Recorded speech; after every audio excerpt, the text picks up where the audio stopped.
In this video, I'm going to walk you through how I use a reverse diet with my client Amy. She's the awesome lady in the black dress to ultimately get her in the best shape of her life. So when we started back at the beginning of 2022, she was eating around 1,800 calories, and she already knew that she wanted to reverse diet. She heard me talk about it on my podcast. She saw me do it with clients. And so we started right away, and she did an amazing job being really consistent from a macro standpoint, from a movement standpoint. And you can see how we go from 1,800 calories up in the top left, and then in 1900, so you're looking at the green rows, 1800, 1919, 1933, 1998, 2053, 2189, and ultimately got it up to about 2400 calories. From there, we were able to go into a much more stable deficit that she could actually lose weight from. So you can see about around 320, 321. So towards the end of March, she was at about 170 pounds. But during this time, we increased her calories roughly 500 and keeping her measurements about the same. So check out her measurements.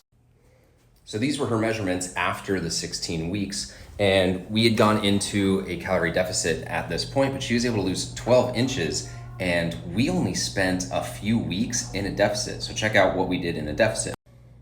So the big thing to look up at here is in the top left where you can see the date. So 4-2, 4-3, 4-4. We started our deficit at around 1930, then she was at 1851. And then if you go to the weight, which is column 1, 2, 3, 4, 5, 6, 7, you can see where we started at 170 and then the weight started to come down.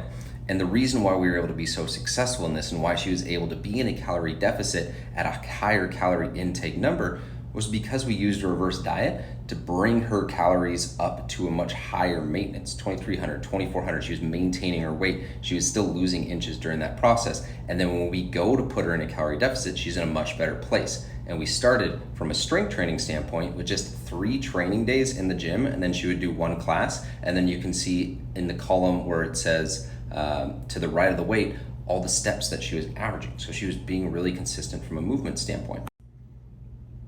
Here's a look at her training program. Like I said, just 3 days training in the gym. We had a lower posterior, so we're focusing on glutes, hamstrings. Then we did upper horizontal, her pressing. Then we did lower anterior, so that's gonna be quads. And then she was going into a fitness class at Barry's and was doing an upper body. So 4 strength training workouts, plus walking, plus a reverse diet. Then we went into a calorie deficit, and that's how she was able to do this. And if you want to learn more, you can check out the podcast I did with her where we go through everything that she did step by step, and she talks about the things that made her successful.